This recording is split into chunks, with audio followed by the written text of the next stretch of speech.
Qué a gusto nos sentimos en la casa de Dios. Qué a gustito nos sentimos en la casa de Dios. ¿Cuántos se sienten a gusto en la casa de Dios? Entonces decía un amén bien fuerte, dale. Yo sé que el frío te congela las palabras, no estás con la mandíbula dura, pero no hay nada más lindo que estar en la casa de Dios. Es hermoso, me hace acordar el Salmo 122, capítulo 122, versículo 1. A ver si alguno se acuerda qué dice. Yo empiezo. Yo me alegré. Lo saben. Ya me lo spoilearon los de multimedia. Yo me alegré con los que me decían, a la casa de Jehová iremos. Quiero leer un texto bíblico que se encuentra en el Evangelio según San Lucas, el capítulo 19, versículos 45 en adelante. Evangelio según San Lucas, capítulo 19, versículos 45 en adelante, que dice lo siguiente. Y entrando en el templo, comenzó a echar fuera a todos los que vendían y compraban en él, diciéndoles, escrito está, mi casa es casa de oración, mas vosotros la habéis hecho cueva de ladrones.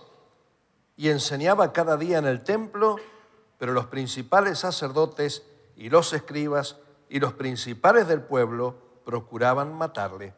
Y no hallaban nada que pudieran hacerle, porque todo el pueblo estaba suspenso oyéndole. Amén. Qué historia esta, ¿no?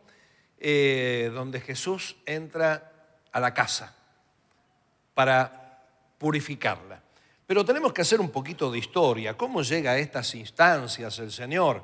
Porque un tiempo después se le acercan los principales, es decir, el sumo sacerdote y los sacerdotes tenían soldados que eran propios del templo, soldados hebreos que estaban para guardar el templo, como hoy está la Guardia Vaticana, ¿no? Que no son soldados específicamente que tienen armamentos como para ir a una guerra, sino son tipo policía que están cuidando el lugar y junto con ellos se acercan a Jesús y le dicen, dinos, ¿con qué autoridad haces estas cosas? Y el Señor entonces les responde con una pregunta enigmática.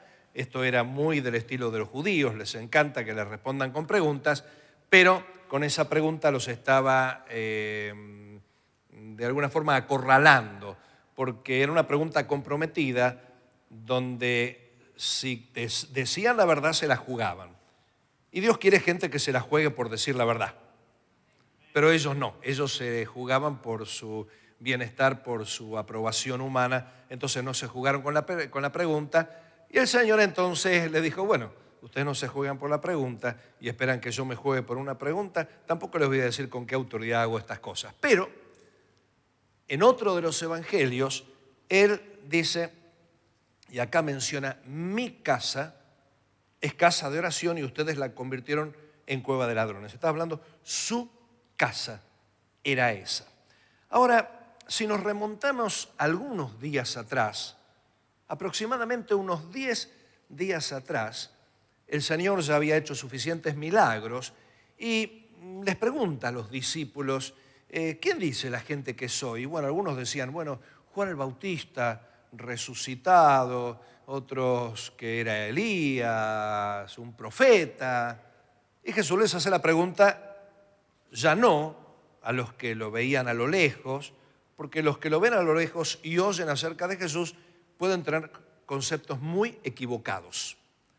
Para tener un concepto exacto hay que estar al lado, hay que estar con Jesús. Por eso tenés gente que opina cualquier cosa de Jesús porque lo ve a lo lejos. Así que Jesús les pregunta a ellos y les dice, ¿y ustedes? ¿Quién dicen que soy? Y ahí salió Pedro, ¿no? Pedro era visceral, él pensaba en voz alta, no pensaba. Era hincha de Boca, Pedro, ¿no? Por si esa, ya la mitad de la iglesia no me va a saludar hoy. Bueno, lo siento. Bien, hay un par contentos, una minoría de estas, imperceptible contentos, pero bueno, Bueno, volviendo a la santidad. Pedro dice, tú eres el Cristo, el Hijo del Dios viviente. Y el término Cristo es una palabra griega, la palabra Christos, que viene de crisma. Y vos decís, ¿qué es esto? La última vez que escuché crisma, cuando me dijeron, te vas a romper la crisma. No. Crisma es unción y Christos es ungido. Y la palabra hebrea que se utilizaba para Christos era Mesías. Mashá significa unción, Mesías significa ungido. O sea, era el ungido.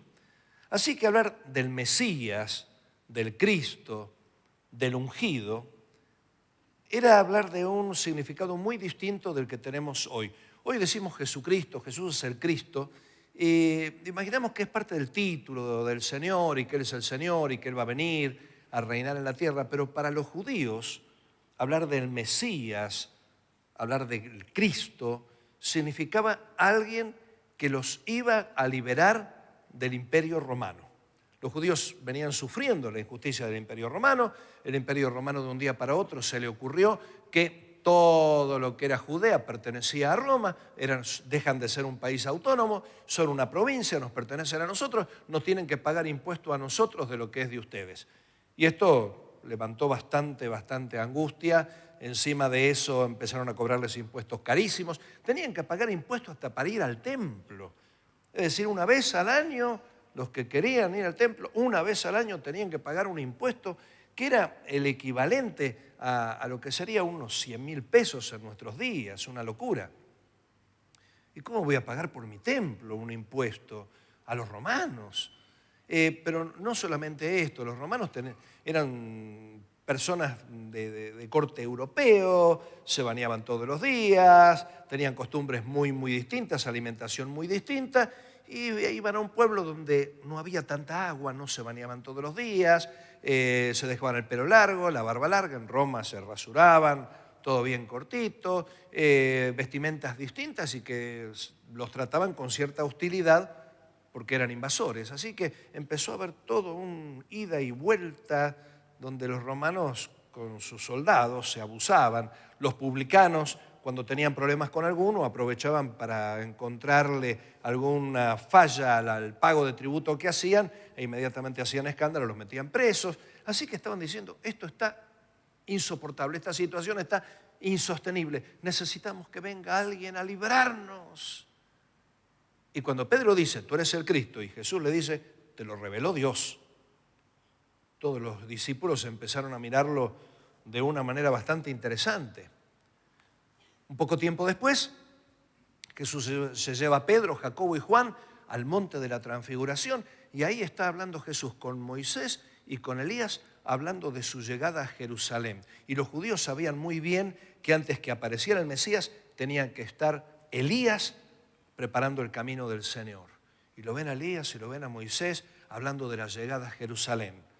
Se acercaba la Pascua y obviamente tenían que entrar a Jerusalén para ofrecer el sacrificio pascual, y sabían que esa era la entrada a Jerusalén definitiva, y como pensaban que Jesús venía en calidad del Mesías, del Cristo, ahí la mami de Jacobo y Juan le dice, maestro, vos viste, los nenes son buenos chicos, ¿no hay un puestito para ellos cuando vos seas rey? ¿Se te puede sentar uno a un lado y el otro al otro lado? Y Jesús los mira a los chicos estos, Jacobo y Juan, hijos del trueno, porque eran traviesos, eran terribles, y les dice, ¿ustedes pueden beber la copa que yo bebo? Y ellos ni sabían lo que estaban respondiendo. Sí, podemos. Y los mira y dice, ya él sabía el futuro que les esperaba, y dice, la verdad que sí, pero el sentarse a cada lado está en mi Padre, no está en mí. Claro, ellos no, todos imaginaban que Jesús entraba en Jerusalén para sentarse en el templo. Porque lo decían los profetas, iba a pararse en el Monte de los Olivos, del Monte de los Olivos iba a entrar a Jerusalén, todo el pueblo lo iba a recibir en Jerusalén y de ahí se iba directamente al templo a purificar el templo de la abominación desoladora del que estaría antes que él, y luego de purificarlo sentarse a reinar. Así que llega el gran día que tiene que entrar al templo y la gente le estaba gritando como cualquiera que aclama al Mesías que ellos pensaban. Hosana, Hosana, que significa sálvanos, Señor. Se estaban imaginando, viene el Señor. Los discípulos estaban con terror. porque no sabían nada de las armas de guerra. Ellos pensaban que lo que el Señor iba a hacer por medios convencionales. Y después de entrar a Jerusalén, se dirige al templo. ¿Y qué hace en el templo? Lo purifica, pero no como imaginaban todos, sino que lo purifica de esos vendedores que estaban ahí. Le facilitaban la tarea al penitente, el que tenía que llevar un corderito, decía, no llevo nada, total yo compro uno ahí. Cuando la idea del sacrificio era criar un animal y entregar algo que tuviera parte de su corazón. ¿Entendés lo que te quiero decir, no? A veces le damos a Dios como la limosna que le damos a uno por compromiso. No siento nada de lo que le doy porque tampoco siento nada al darlo porque no me cuesta nada lo que doy. Y la idea del sacrificio era para poderse identificar con el animal, para poder considerar valioso lo que se da a Dios, tengo que tener mi corazón. Con lo que doy tiene que ir un pedazo de corazón. ¿Cuántos le dan algo al Señor? Ahora, levanten hermanos los que le dan algo al Señor. Se van dando cuenta. Yo también le voy dando algo al Señor. ¿Qué le damos al Señor? Damos nuestra adoración. Adoramos a Dios. Está bien, pensás en la ofrenda. También le das la ofrenda. Le das tu servicio. Le das tu intercesión. Varias cosas. Le das tu tiempo a Dios. Cuando en realidad es tiempo de Dios, ¿no? Ahora, ¿pones tu corazón en lo que das? ¿Lo que le das sale con un pedazo de tripa tuyo? ¿O le das algo que no te cambia la vida? Que no te significa ningún esfuerzo, ningún sacrificio. Bueno, los que estaban en el templo vendiendo, estaban ofreciendo un producto que la gente, con el mero acto de meter la mano en el bolsillo, lo lograban. Pero no solamente eso. Ese no era el lugar para la venta. Moisés en ningún momento dijo, en las afueras del tabernáculo pondrás venta de animales, una feria de venta de animales para el sacrificio. No, cada uno tenía que sacar su propio animal. O sea que en el templo había cosas que no debían estar. Se suponía que en el lugar santo y el lugar santísimo tenía que haber olor a incienso. Y cuando entraba en el templo un olor a incienso, el lugar del sacrificio y del holocausto era el lugar que estaba en un patio abierto. Así que todo el humo subía. Pero de pronto entrando al templo, olor a estiércol, olor a animales, olor desagradable. Y ahí se mezclaba lo que era adoración a Dios con contaminación. Y acá viene lo primero que quiero compartirte. Si dejas entrar a Jesús a tu vida, deja que purifique tu vida. El problema estuvo que lo dejaron entrar. Y cuando Él entró, hizo lo suyo porque era su casa. Y acá está lo interesante, cada uno de nosotros somos templo de Dios. Le pertenecemos al Señor. Somos templos del Espíritu Santo de Dios y el Espíritu Santo habita en nosotros. Por lo tanto, nuestra vida se transforma en casa de Dios, porque si un día dejaste entrar a Cristo en tu corazón, Él está haciendo morada en tu vida. Y si Él está haciendo morada en tu vida, lo transformaste en tu Señor, y si es tu Señor, Él va a hacer lo que quiera con tu vida. Y acá viene lo interesante. Él va a empezar a sacar todo lo que está fuera de lugar. El tema es, ¿se lo estás permitiendo o se lo estás impidiendo? A veces protegemos tanto nuestros intereses egoístas, protegemos tanto nuestro placer, nuestra comodidad, nuestro confort, que no queremos que Jesús se meta en ciertas áreas que nos pueden causar incomodidad, que nos pueden causar un poquito de miedo.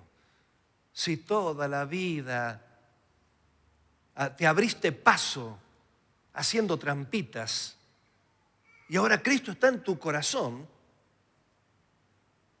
el Señor va a querer echar a ese mercader que hace trampitas dentro de tu corazón y te va a decir, ahora salí adelante siendo honesto, siendo santo, diciendo la verdad, dejando de defenderte con tus puños,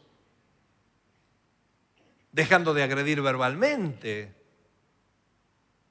Eran las armas que antes teníamos, cuando teníamos un inquilino indeseable en nuestras vidas.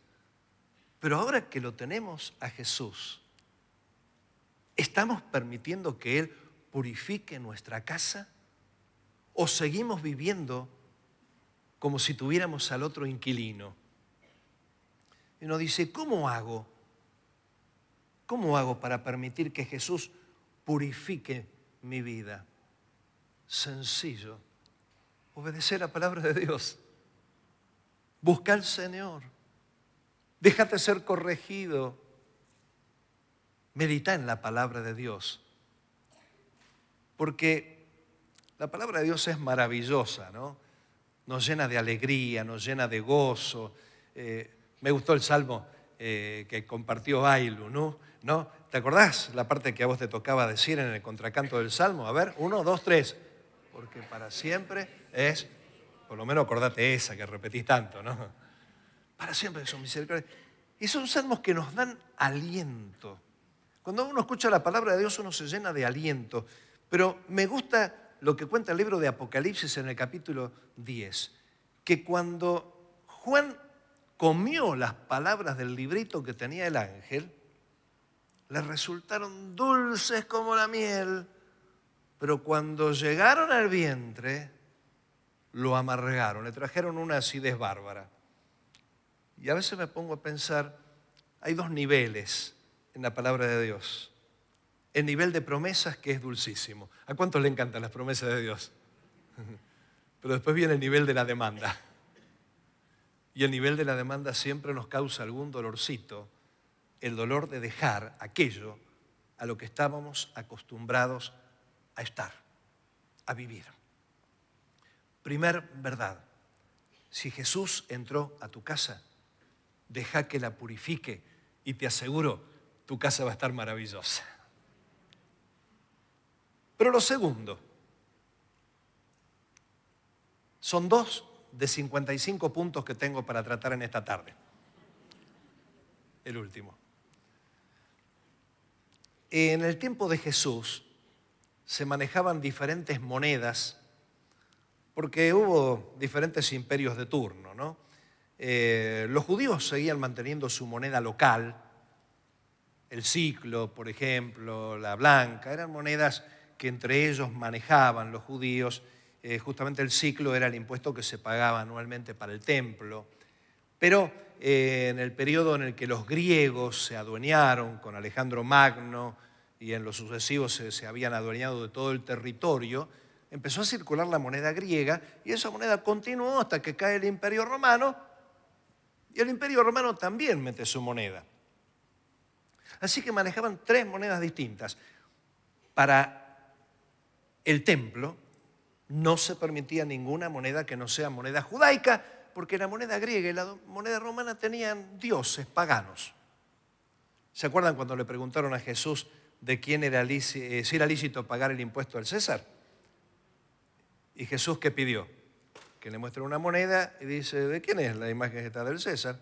Bueno, denle a César lo que es de César. Le encantaba dar esas respuestas, ¿no? Que los dejaban con la boca abierta, los que creían que se las sabían todas. Tenían esas imágenes que eran idolátricas. Así que en el templo no se permitía ni moneda griega ni moneda romana. Solo moneda judaica. Pero ¿sabes qué?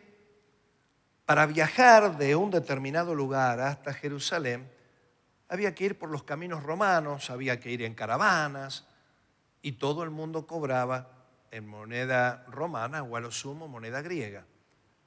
Así que los pobres israelitas que venían de lejos trataban de conseguir toda la moneda extranjera como para ir pagando en el camino. Iban con su corderito al templo contentos y cuando ponen el corderito al sacerdote que tenía que inspeccionarlo, dice, este cordero está inmundo. ¿Cómo está inmundo este cordero? Tiene una cana. Todo blanco el cordero. ¿Cuál es? No, ahí tiene una cana. Y bueno, ¿y qué hago? Pero yo lo crié todo. No, esto no puede ofrecerlo. ¿Y qué puedo hacer? No sé. Por ahí hay un negocio de compra de corderos. Y estaba el carderito. Compramos corderos usados. Te lo estoy exagerando, ¿no? Pero más o menos era así la cosa. Así que iban, dejaban el cordero que tanto habían amado, que tanto lo cuidaban. Ahí les daban unas monedas judaicas. Y con esas monedas se iban al puesto de al lado que decía, se venden corderos 0 kilómetros. Salvando las diferencias. ¿Qué corderos vendían ahí? Los que el día anterior habían comprado en el puesto de al lado. ¿Cuánto les cobraban? Una locura de dinero. Mucho más que los que le habían pagado ahí. Entonces cuando va a comprar, no me alcanza. Entonces mete la mano en el bolsillo y que tenía moneda extranjera más la poca moneda judaica que le habían dado por el corderito que había dejado. Y cuando deja esa moneda, ¡no! Esa moneda es sacrílega, no puede usar esta moneda en el templo. ¿Y qué hago? No sé, ahí en el puesto de al lado cambian.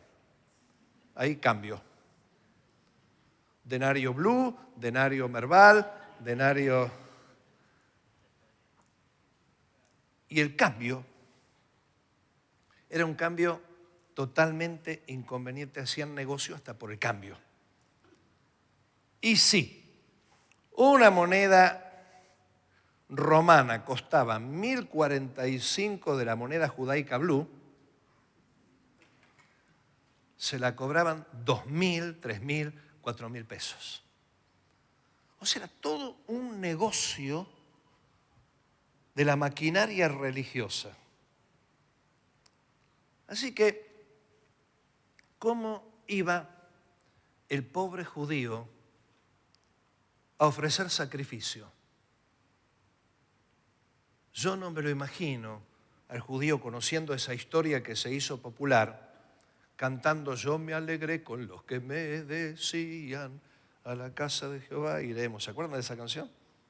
Los más viejitos se acuerdan. ¿Quién se podía alegrar de ir en un lugar donde le ponían palos en la rueda, palos en la rueda, palos en la rueda, donde se aprovechaban, donde los maltrataban, donde estaba todo despersonalizado, donde cada uno iba tras lo suyo? Al poquito tiempo que Jesús entró en el templo y lo purificó, se metió en el patio y veía que la gente pasaba con los utensilios de sacrificio, así nomás, sin importarle nada. Y Jesús se paró, pará, das toda la vuelta y entras por donde corresponde. ¿Dónde te crees que estás? En la cancha de fútbol. Y el Señor los iba frenando. Porque la gente hacía cualquier cosa, la gente había perdido respeto, había perdido devoción, había perdido corazón, había perdido cariño por lo que hacía, porque había funcionarios encargados de amargarles la vida. No sé si alguna vez, hace varias décadas atrás, te tocó hacer algún trámite estatal. ¿Cuántos se acuerdan del programa donde llevaba una plantita y tenía que hacer un trámite y decía, un tramitecito más y sombrita para papá? ¿Se acuerdan?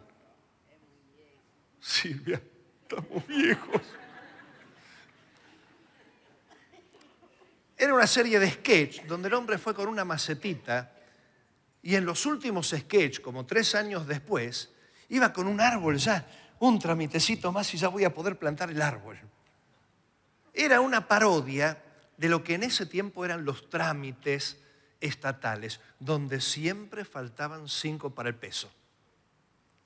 Entonces, ¿cómo iba la gente? Como muchos, cuando vos vas a hacer un trámite, hay algunos que están todavía predispuestos a que los atiendan mal, entonces ya van con casco, ya van con canilleras, porque dicen, acá voy al choque, acá voy a pelear. ¿Viste que la gente a veces está mal predispuesta? Porque se imagina, se hace la película del maltrato que van a tener. Y muchas cosas cambiaron. Ahora, Jesús se indignó porque los que estaban en ese lugar se encargaron de que los que fueran a la casa de Dios fueran con fastidio. Y acá viene la segunda aplicación de esto. La primera, deja que Cristo purifique tu casa, pero la segunda, ¿qué haces vos a favor de que las personas digan, me alegré con los que me decían, a la casa de Jehová iremos? ¿Para qué lado sumás? ¿Para el lado de causar el fastidio de los que están? ¿O para el lado de causar la alegría de los que vienen a la iglesia? ¿Cuántos vinieron hoy con alegría? ¿Cuántos vinieron hoy con ganas? ¿De verdad? ¿Por qué? Hay varias razones, ¿no? Tenemos un par de ojieres ahí, por decir un par, muchos más, que te reciben con una sonrisa, con cariño. Hasta cuando pasan la ofrenda, ¿no? Te dan las gracias, te reciben con cariño y dicen, qué lindo, me dan ganas de poner más.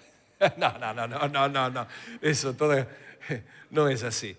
Pero te atienden bien, te dan lo mejor. Pero ¿sabes qué?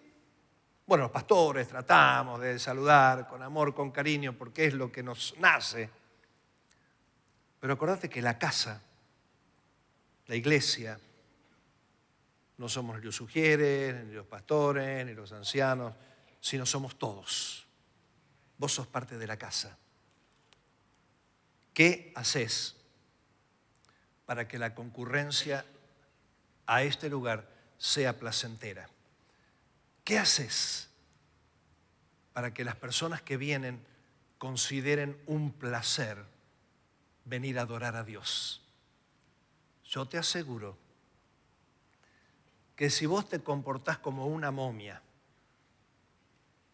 no regalás ni una sonrisa, te pones anteojeras y mirás directo para la calle cuando termina la reunión, no te importa nada, no le cedes el asiento a alguno, no te acercás a saludar a una persona, no mostrás amor en lo que haces.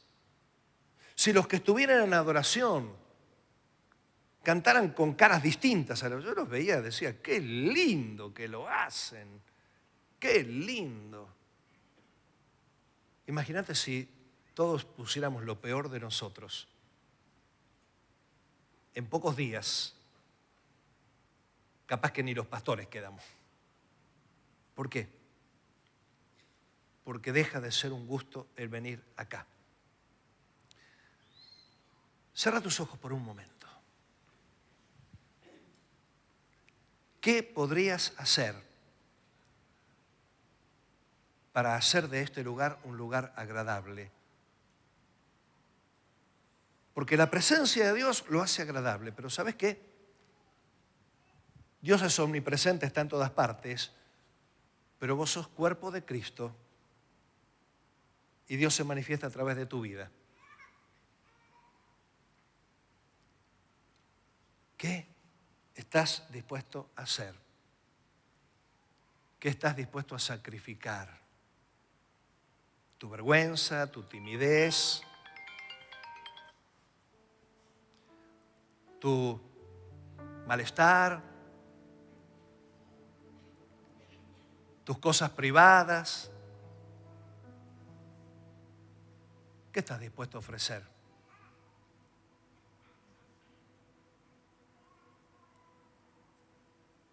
Quiero proponerte algo más. ¿Qué podés hacer ahora para cambiarle el día a alguno de los que vino acá?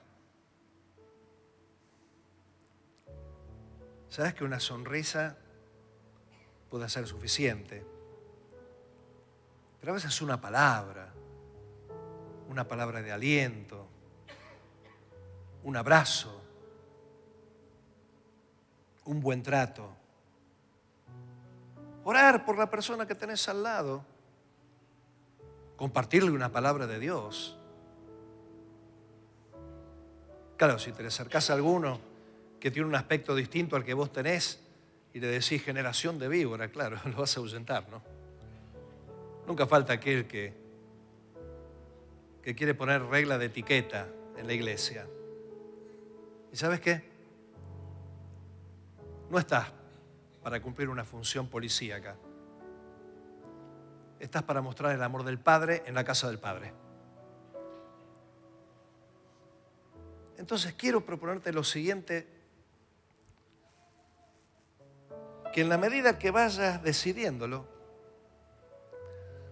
te pongas de pie y busques a alguien para bendecirlo de alguna manera. ¿Qué es bendecir? Darle un afectuoso saludo, orar, preguntarle ¿por qué querés que oremos?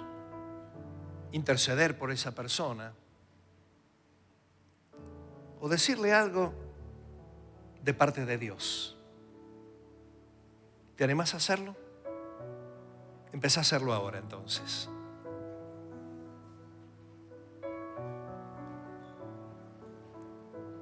Cambiale el día a quien vino. Cambiale el curso de la vida a quien vino. Atrévete a hacerlo.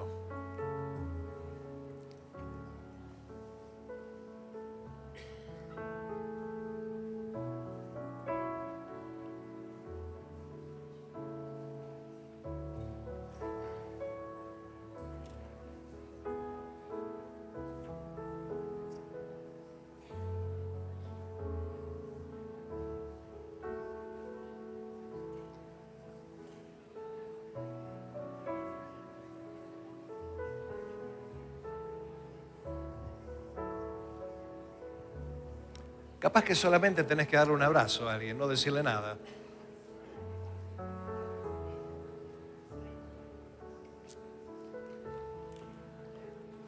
No pienses y digas, nadie viene aquí. Vos andá, vos andá.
Pongámonos todos de pie ahora. Pongámonos todos de pie.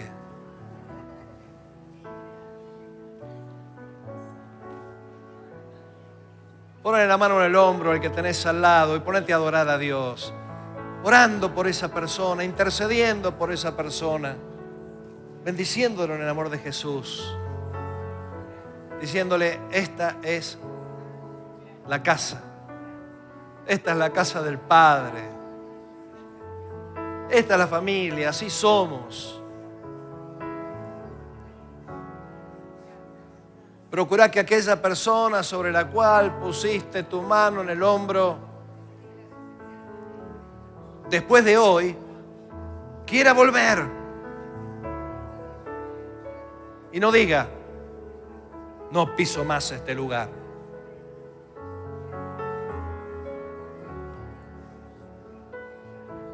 Señor,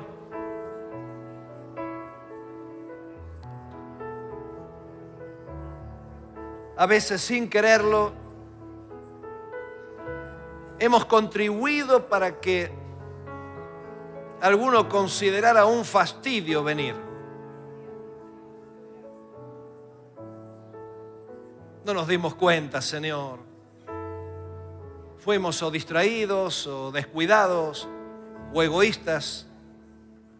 Pero hoy, Señor, queremos decirte, queremos ser instrumentos de tu amor. Queremos que entres, purifiques nuestros corazones, nos limpies para vivir vidas agradables, santas, naturales. Pero al mismo tiempo, Señor, queremos que en esta casa todos, absolutamente todos, se sientan bienvenidos en venir a adorarte. Que sientan el placer de adorar tu nombre. Que sientan el placer de bendecirte. Que puedan sentirse en familia. Señor, que aquellos que tienen miedos y timideces puedan madurar espiritualmente para aprender a darse sin temores y ser instrumentos de bendición. Señor, usa y bendice a cada uno para que cada uno sea reflejo de tu amor. Y que de esta manera podamos oír tu palabra sin filtros, sin prejuicios, sin palos en la rueda. Gracias por todo, Señor. En el nombre de Jesús. Amén. Que Dios te bendiga y tengas un hermoso jueves. Y cambiarle la vida a alguno.